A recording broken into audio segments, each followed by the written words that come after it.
You've never noticed it before, but as you drive up from Dillard Drive, the early morning Sabbath sun is gleaming off the steeple, and you realize that the freshly painted steeple has a cross on it.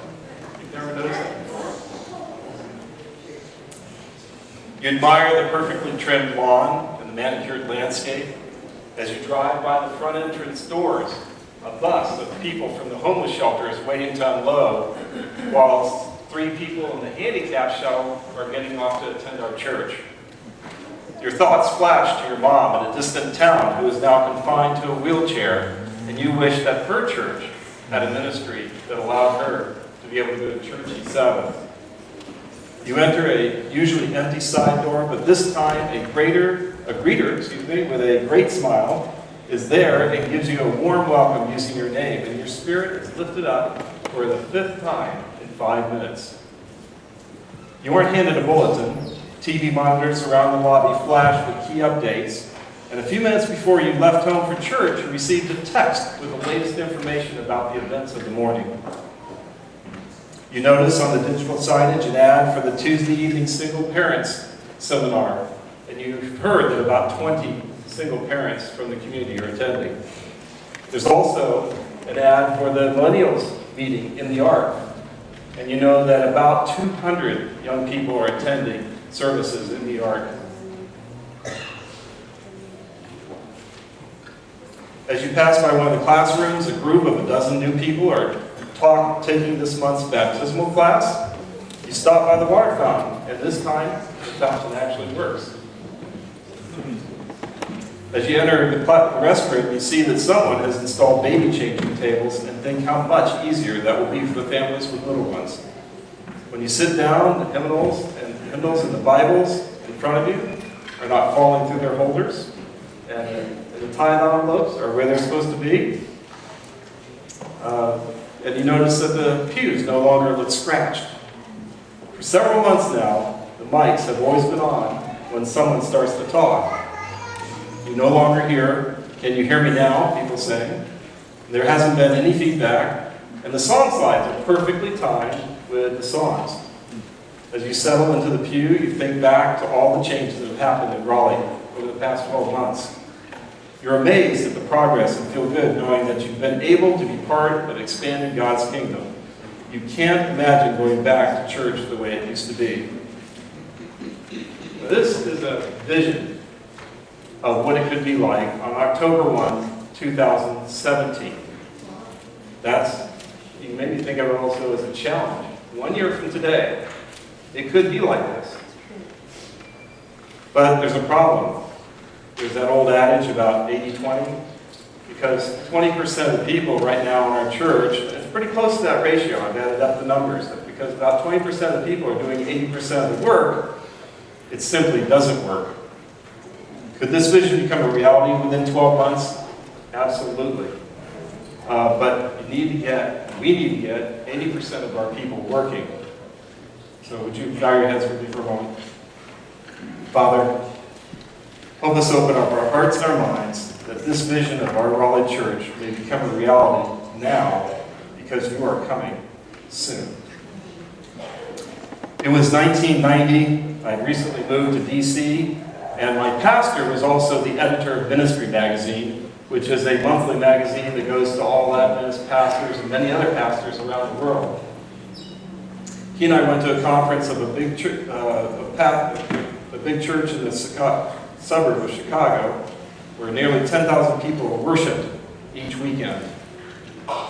The conference was about how to make your church grow.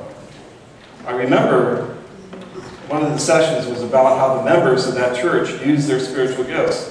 This was 27 years ago, so some things were new to me here. And I was expecting the head pastor, Bill Hybels, or one of the other pastors in the church to tell a story of what they do. Instead, a member of the church stepped up to the podium, talking to over 1,000 people from churches all around the country and the world. And he talked about his role in keeping the brass kick plates that are on the doors between the sanctuary and the lobby clean.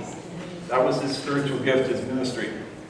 I was stunned, but the lesson was learned that it takes all kinds of gifts for a church to grow.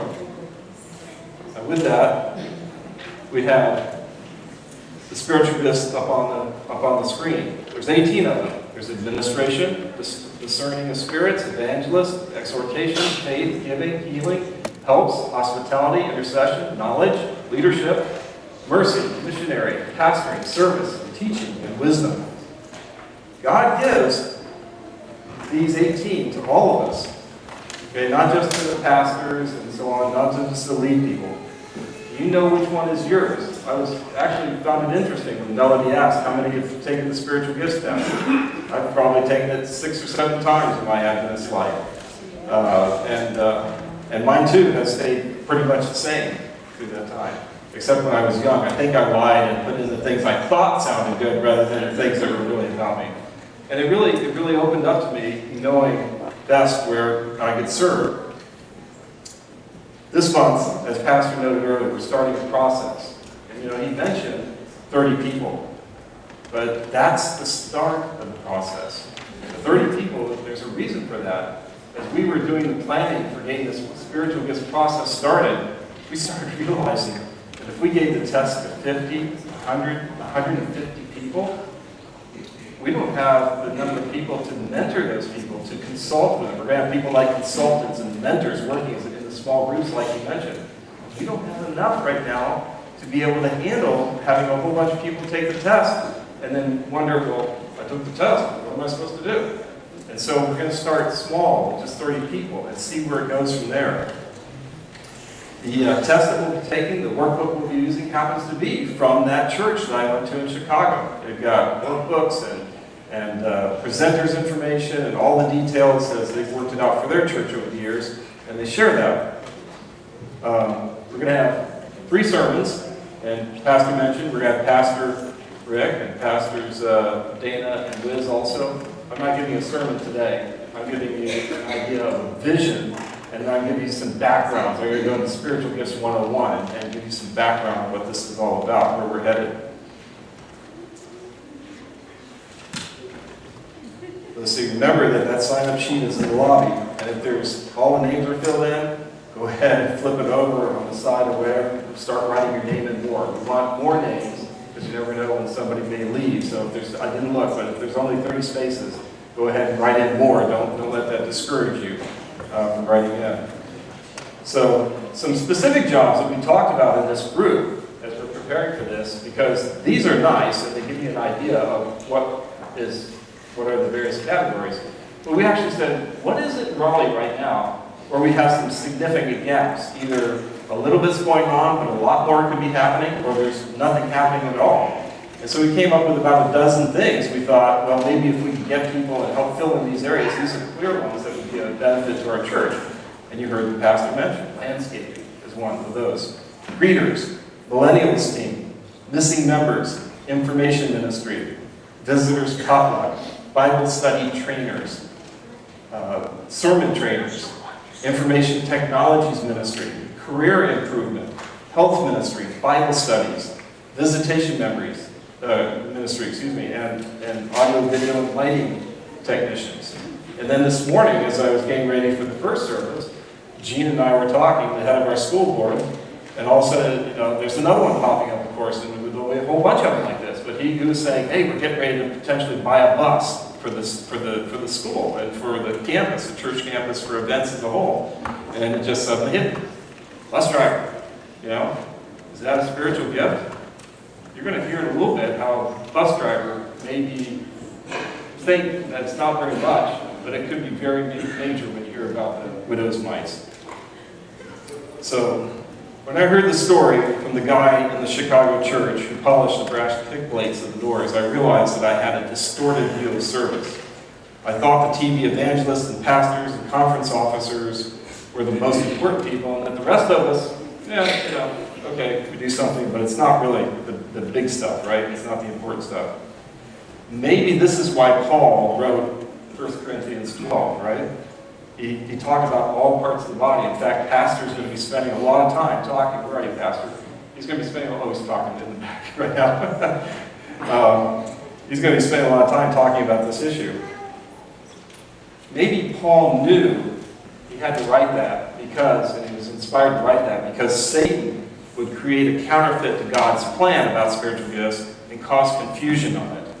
All gifts, which we could even call jobs, I think that's fair to say, are equally important. God designed our church to function like the parts of a body. It takes all the parts to function properly. If any one part is missing, then it's not everybody is going to suffer. Would God cause our church family to be crippled and to suffer? What do you think, folks? No, He wouldn't do that to us. He's given us all the gifts we need right here in this room right now to do amazing things. Each of you have a God-ordained purpose in this church. Did God give us a bunch of heads but no hands, a bunch of feet but no heart? If God loves our Raleigh church, do you think He gave us all the parts we need to function well?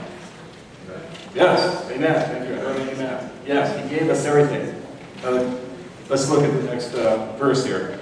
1 Corinthians 12:18. It says, "But in fact, God has arranged the parts of the body, every one of them, just as He wanted them to be." Everyone here is just as He wants you to be.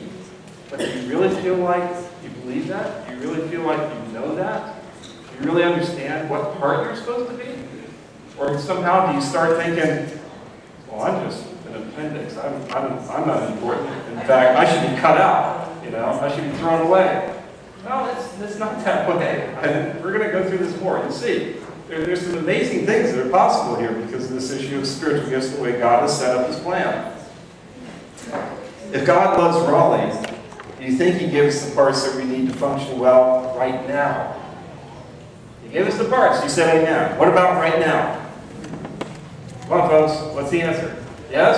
Yes. Yes. Right now. He's given us everything we need right now. He wouldn't just throw us out there and say, go do something, and say, well, but you're not going to be ready for another year or 2 or 3, or 5 or 10 or whatever it is. Okay? So that means everybody in the church is doing what they're supposed to be doing right now, right? So, no. Ouch. No. Okay. If not, then why is it that so many of us aren't using our spiritual gifts? And I'll give you some potential reasons. Okay? I'm going to be pointing fingers at times today. But I want you to realize that when I'm doing that, and I'm doing the proverbial, 3 back at me, okay? I'm pointing at myself, so don't feel too like I'm getting down, but I am pointing out issues that we need to deal with, that we need to overcome. One of those issues, I think, one of the potential reasons is simply we don't hear enough about spiritual gifts. Okay? Second is we don't have a system in place to teach us, to let us know, to help you know your spiritual gifts. So we don't have a system to let you know. Of course, that's changing, right? We don't have a system in place to help you use. Now, Bert, during the prayer, said, we know the time is coming close. And I'm thinking, oh man, it's not just knowing. We got to live like it's close. We can't just know our spiritual gift. We've got to also live it. We've also got to do it, right? Amen. So, first off, we got to know what our gift is. We have a system in place to use it. And also, we don't have a system in place to show you the value of it, to encourage you to say, wow, this is going to be fun, this is going to be great, this is going to be rewarding, whatever. We got to get that in place. We who have the gift of leadership have failed you. I'm pointing fingers now. But I will say that we are training to, of course, now at this time, attempting to change that. But as I noted earlier, when the pastor said 30, the real reason why we can't do more, as I mentioned, is because we're not ready. And the reason we're not ready is because there's so few of us to do the work to make this happen and go forward. So we're going to need some out of these 30, hopefully, that can help propel us forward so we can do the next 30, and the next 30 after that. So it's a chicken and egg thing here. We've got to somehow get started and be moved forward. Otherwise, we're going to find ourselves in the same place we've been, and we'll be like Bert was saying in his prayer. We'll know that the time is near, but we won't be living like the time is near. And there's a big difference. A vision of 100%, and I have this vision to share, a second one now. It's a vision that 100% of our members are using their spiritual gifts. I wonder when the day will come when we as a church in a business meeting decide that using our spiritual gifts is such an important part of our spiritual walk that we decide to set a policy that anyone who wants to be a member of Raleigh Adventist Church will have to agree to use their spiritual gifts that God has given to them. Oh, but wait a minute, you say, that sounds like a rule being dictated, you know. It's my hope that part of this vision that it's not seen as a rule dictated by, let's say, they're just a bunch of perfectionists about, trying to push salvation by works. No, it's not seen as that. Rather, that the members of the church in the business meeting and as the church as a whole have come to the point where they realize that each person has an important work to do in advancing God's kingdom right here in Raleigh. And that the key to each member's spiritual growth and happiness is the use of their spiritual gifts. Some of you are wondering right now, could this ever really happen? And I've even thought at times, there's no way it's not going to happen. But I can tell you, having thought about this week and preparing for this, it's going to happen. The question is not if it's going to happen. The question is not going to be when is it going to happen, because it's going to happen. The question is, are you going to be part of it or not? God will make it happen. So now let's get into this, Spiritual Gifts 101. Let's go over some questions in a classroom format and just talk about some things that make up the background of Spiritual Gifts 101 here. The purpose. What's the purpose? If you believe that God has a purpose for all He does, then why did He give us spiritual gifts? And I would offer you 3 ideas. One is to increase the number of followers, okay? To encourage others who are already in the way, helpmate to each other. And the third one would be to strengthen our own walk. And we'll get more into that in a moment. What would Jesus do when it comes to spiritual gifts? What was His perspective on service? Well, let's go to the next verse and see. Let's see, next one. James 1:27. Religion that God our Father accepts as pure and faultless as this, to look after orphans and widows in their distress, and to keep oneself from being polluted by the world. Service, right? Looking after people who have need. But that second part, I can almost read it and think that that's a result of the first part. If you're doing, it's not like you're keeping yourself unpolluted, but rather by doing His will, we will find ourselves being unpolluted by the world. Okay? So maybe service not only has a benefit for serving others, but it has a clear benefit for ourselves also. Religion is not just knowing things. It is critical also to be doing things. He wants us to serve others. He wants us to be using our gifts. In John 21, it's already up there to pass it there. John 21, you heard it this morning from Melody, right? Just paraphrasing it. I mean, sometimes you'll hear speakers get up and say things twice, right? But 3 times? You're saying it twice to try and make a point, but 3 times? Wow, that's kind of like really wanting to drive home a point, right? Here's Jesus saying to Peter, right? 3 times. I'm driving home a point to you, Peter. Do you love me? Feed my sheep. Do you love me, Peter? Feed my sheep. Oh, Peter, do you really love me? Then please feed my sheep. Okay? Not just know about me. Do something about it. Get active. Okay. Whenever you hear that passage, you feel like Jesus is talking directly to you. I know, I feel at times like when I read it, like, it's speaking to me. It's very clear, Jesus wants us to not only know, but He wants us to do also. He wants us to use what He's given us. Next question, which gift did Jesus have? I wonder if Jesus took the test today that we have available. Which spiritual gift would be His? I know it's got to be leadership, because He was great at selecting the right people to create a worldwide movement that lasts to this day, right? That's got to be leadership. Oh wait, maybe it's miracles, because certainly He healed people, He turned water into wine, He caused the weather to change. It must have been miracles, right? Wait a minute. It's discernment, because like nobody else, with the Holy Spirit's help, He was able to walk up to somebody and instantly know what was going on with them And what would be the best way to reach out, reach to their hearts, and get them to think about what they're doing? So it's got to be one of those, right? Which one do you think it was? Oh, all the above. Well, that's 3 of 18. So you think maybe he had all of them? More? He had all of them? What do you think? Do you think he had all of them? Yes? Yeah. So now, we're supposed to be like Jesus. Uh-oh. Uh-oh. Are you kidding me? Not only are we supposed to have one gift, and maybe 2, maybe it's possible that we could have all the gifts? Oh, well, you know, you're supposed to be like Jesus, but not in that way. You know, that's what the Bible teaches us, right? Not in that way.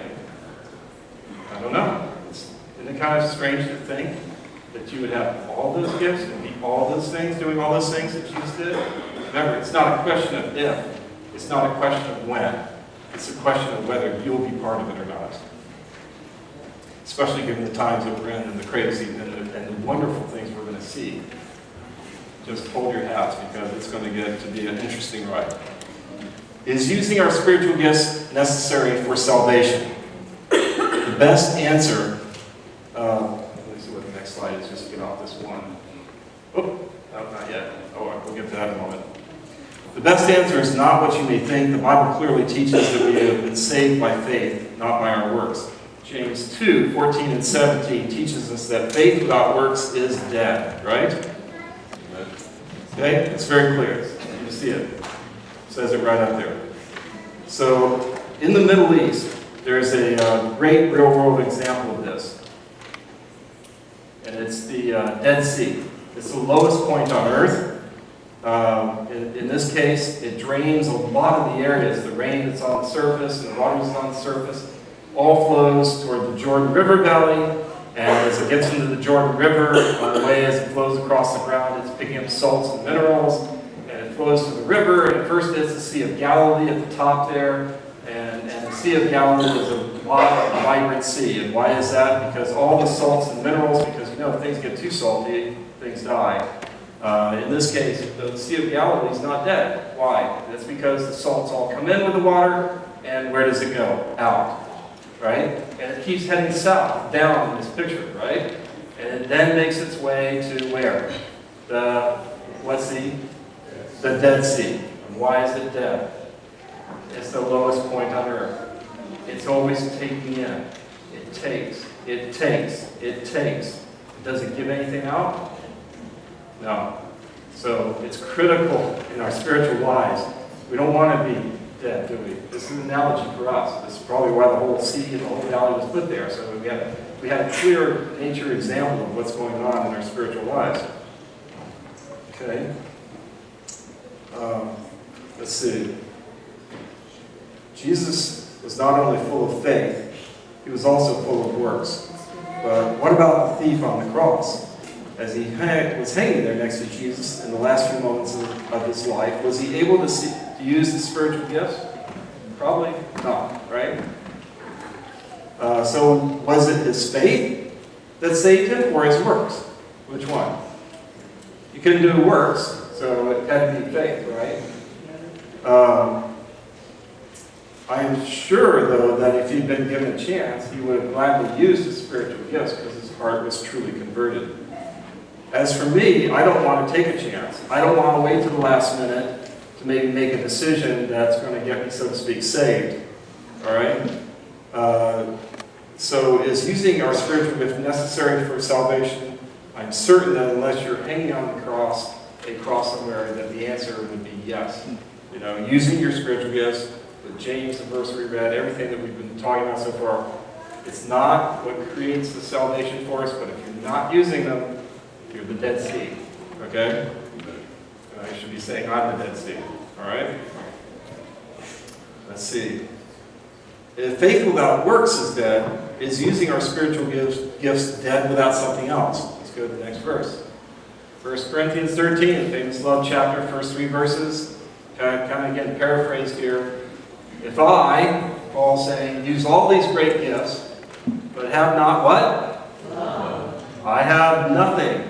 Okay? okay? So we can be doing God's will. We can not just know our spiritual gift, we can also be doing our gift.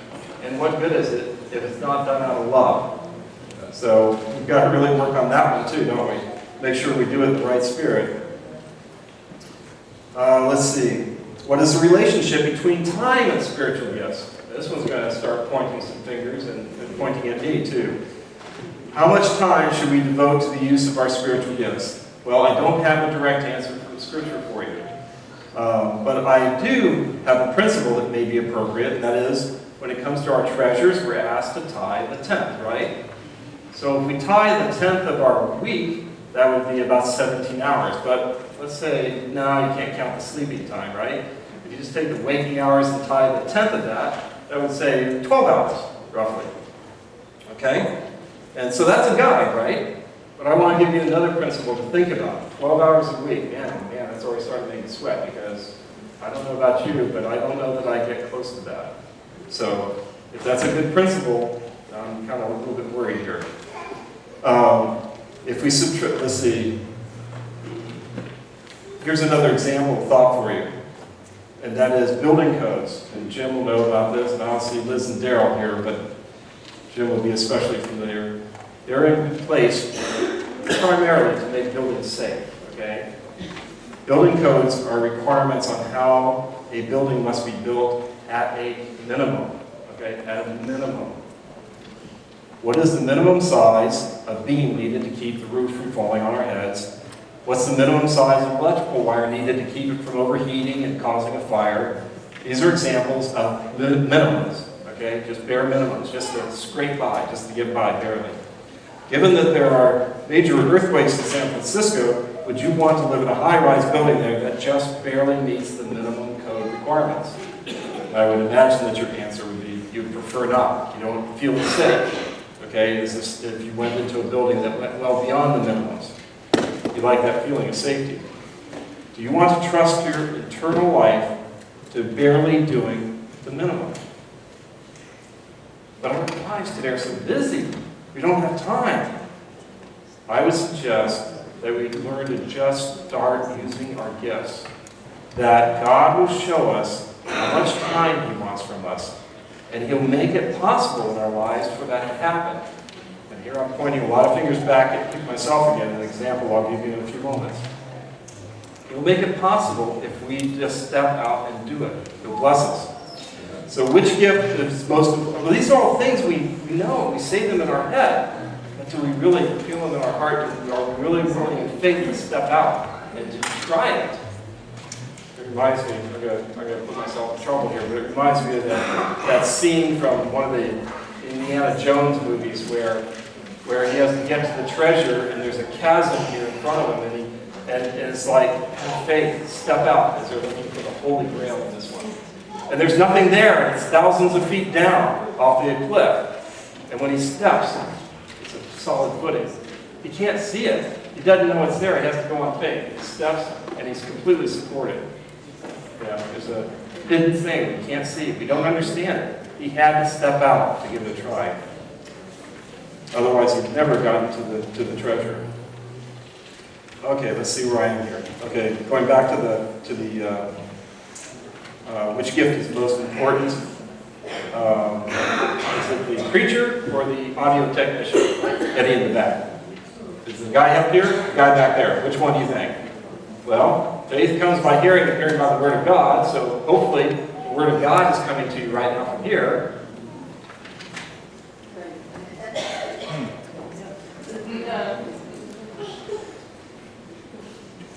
Which one's more important?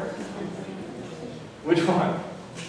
I mean, we get caught up in this thing that says, oh, your job's more important than mine. I'm only breath shining the kick plates. I'm only driving the bus. I'm only, running the audio board. Are you kidding me? What if we were trying to do a ministry of reaching out to shut-ins and doing live streaming? Or if the hall were big enough that you really couldn't hear me if the mic wasn't working? Or we were, streaming out to visitors who were checking out our church by the internet before coming here for the first time. How important is it just here, the preaching of the Word? Or is it back there also, critically important, making sure that's getting out? Okay? All right, what about another example here? The parable of the widow's mite. It clearly shows us that sometimes the things we think are the least important are actually very important, right? You know the story? Okay? She had the gift of giving. She gave more than anyone else she could afford, or anyone thought she could afford. What if someone at the time told her that her gift of giving those 2 mites would be as important and as influential as Moses' gift of leadership, David's gift of faith, Solomon's gift of wisdom, and Paul's gift of being a missionary? She probably would have looked at you and said, like, huh? Are you nuts? Right? If I were to tell you right now that your gift is incredibly important, that it would have impacts on hundreds of thousands of people throughout time, would you look at me like I was crazy? I probably would. So I'm telling you right now, you have little idea of the value of your gift at this point in time. But in heaven and on the earth made new, you'll see the video of all the blessings your gift gave to others. Just like what is going to happen to that widow, people you never knew are going to walk up to you and say, and tell you a story about how what you did influenced their eternal life.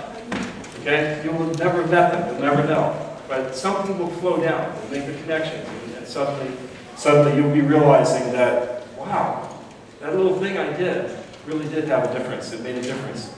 So what does it mean to be a gift? How does something become a gift? There must be a giver. If there's a giver, there must be a receiver, right? A gift, yeah, that's true, a gift and receiver. So let's explore that idea a little bit deeper. The giver carefully searches for a gift that will be a delight to the recipient, because it's important that the gift be something that the recipient will enjoy. The gift must be thought of as having value. Is that all it takes for something to become a gift? If I get a gift for someone's birthday, but leave it in the closet and never offer it to the recipient, is it a gift? No. It's not just the good intentions of the giver that makes something a gift. It's also important that the recipient receives and values the gift also, right? Do we here at Raleigh Adventist Church see the spiritual gifts that God is ready to give us as being valuable? It appears that all too often we don't. Either we don't accept the gift He has for us, or if we do, we stuff it into the closet and close the door. When it comes to spiritual gifts, is our closet stuffed with unopened and unused spiritual gifts? So what is the closet when it comes to spiritual gifts? What's this analogy here? Well, I would suggest that it's our minds, right? It's the knowing part. When we learn about spiritual gifts, they go into the closet of our minds. But once we've accepted the gifts and put them in our minds, do we just shut the door and walk away? Is that what our Creator intended when He gave us these gifts? No, of course not. So He wants us to get the gifts out and enjoy them. Yes, I did say that. He wants us to enjoy them. Does a father give good gifts that he knows will be a burden for his children? What do you think? No. He only gives gifts that he knows are valued by the receiver, by his child, that the child's going to enjoy, right? So why do we sometimes have this tendency to think about, whoa, that's going to be hard, that's going to be tough to use, I don't know, it's not going to be any fun. Have you ever been deceived into thinking that your spiritual gift, that your Father's chosen especially for you, is a burden? I know that I have. At least I've acted that way. I stick them in the closet, close the door, and I must think of them as a burden, because if I believed they were fun, I'd have pulled them out by now and be using them. This makes me think a lot of the personal ministry stuff. You know, quite frankly, did I want to go to a nursing home and sing to old people? It wasn't necessarily, so to speak, in my heart. But the first couple times that I went, through the personal ministries, and making it available, doing it, the first couple times, I started sitting down. I sat with Ruth, talked to her, got to know her, and her background. We got to share some things. And it started becoming a delight, Something that I thought just days and weeks before was not going to be of much fun. Even though as a kid, I literally did that a lot on my own. I used to ride to nursing homes. I used to ride to shut-ins in the community where I lived in Forest Lake in Florida. And we had a nursing home nearby. And I used to go there and I would do those things. I'd forgotten some of the joy that could bring, not only to the person, but to me also. So sometimes we think these things are boring. We think that God has asked us to do things and they're not going to be fun, but they are. So this is where faith comes in, because sometimes it's hard to understand how using our gifts and taking action can be fun. It sort of reminds me of a modern famous parable. As a man gets caught inside his house during a flood, the water is lapping at the front door, a fire truck drives up and yells, "Just step in!" And the man yells back, "No, I prayed to God for a miracle." Okay? And as the water covers the first floor, a boat pulls up to the second floor window where the man is, and they say, "Just step in." And he yells back, "No, I prayed to God for a miracle. He'll send it." So now the man's standing ankle deep in water on the rooftop, and a helicopter lowers a basket, and they say to him, "Just step in." And he says, "No, I prayed to God, and He's going to send a miracle." Okay, and you know the ending to this, many of you, of course. He dies, he drowns, he goes to heaven, he says to God, "God, why did you let me die?" And God says to him, "Well, I tried 3 times. I sent you a fire truck, a boat, and a helicopter, you know. Why didn't you just step in? Why didn't you just do it? I tried to give you something valuable to be good for you, and you just wouldn't step in. You wouldn't do it." Let's see. How do we change our mindset about using our spiritual gifts? Maybe it's one of those times that we just have to step in. We just have to step out in faith. We just have to do it, okay? Like a kid eating a food for the first time, you know, and they're going, "No, no." And you're coaxing them, and you're trying to get them to try it. And the kid probably knows that you don't give them bad things. They're good, and they actually end up liking it. But finally, you get the kid to try it. And they try it, and this smile comes across their face. But how long were they resistant, saying, "No, no," and all of a sudden they go, "Oh, well, this is pretty good," you know? So, is that how we do sometimes to God? All right, personal experience now. I'm going to tell you about my own personal struggle a bit that I'm dealing with up here in my mind and to my heart, and what it means to be really, really using the spiritual gifts that God has given me. Even though I firmly believe they would be good for me and helpful for others, but I make excuses. I don't have the time to do it. I don't have the talent to do it. I don't have the money to do it. I don't have the energy to do it. But maybe deep down, it's really that I'm simply feeling, you know, that I'm scared, I'm vulnerable, I feel inadequate. But would my Father actually give me gifts He wants me to use, but not give me the ability to use them? What do you think? Would He do that to me? No. And I know that, and yet I still have struggle at times. And there is a realistic balance here we'll get into in just a moment. But He's given me all that I need. Am I simply holding myself back? I am missing out on the fun and enjoyment. I'm blind and don't even realize it. Okay, so now we get into the specifics why this is going on right now at this point in time. All this year, since January, almost since the end of January, I spent every Sunday, every other Friday, and a lot of holidays working on a house. The house that I used to live in. It's an old house. Totally gutted it. Totally rebuilding it. You know, right now, just this last week, finished the siding and the drywall inside. Months to go yet. At the rate that I'm doing it, I'm getting more people now involved. I'm starting to pay people to do things rather than doing it all myself. But it's still I've got months to go at the rate I can put in time, about 60 hours a month on this project. So why am I doing it? Well, resources for the future, right? Or to be more specific, what do you think it is? I see the lips. Money. Is that what you're saying? Investment. Money. Yeah. Forget the investment. I want to sell it. So it's money, right? And there's a legitimate reason for that, because right now, as of last, what was it, Tuesday here, we signed some papers. 5 weeks from this coming Tuesday, we're going to have permanently 2 little ones. So, yeah. So with that, all of a sudden I'm thinking like I have in the last 2 years that we've been fostering. I'm thinking, how old am I going to be when they're in college? You know, when I graduate from high school? And where in the retirement income is that going to come from? You know, still paying for my other kids right now. We're just finishing off paying their bills from having gone to college. I have grandkids that are 8 and 10. You know, my kids are now in their 30s. I'm still paying for college now. So I'm thinking, like, I need resources for the future, right? That's my thought. And there is a true balance. We need to be responsible and take care of ourselves, but where's that balance? Where does it come into play? Let's see. But instead of being concerned about money for their future on this earth, if I devoted the same amount of time and use of my spiritual gifts, maybe I wouldn't have to worry about their futures here on this earth, because Jesus would return and take us all home, right? Amen. Whoa. How do I know? Where's the appropriate balance? I made decisions long ago to buy these properties, to do these things. It's not, I don't think it's right to just say, walk away from them, Jesus is coming, just walk away. Well, people have been saying Jesus is coming a long time, right? Well, we think he's really coming soon. Where's the balance? How do you know? And so in this case, it comes down to, for me, of course, prayer, counsel of godly friends, and of course, counsel from the Bible. And that's an individual thing. That's something you have to do for yourself. But maybe at some point here, I just need to step out and do it. And start doing some of these things I've been preaching at you about this morning.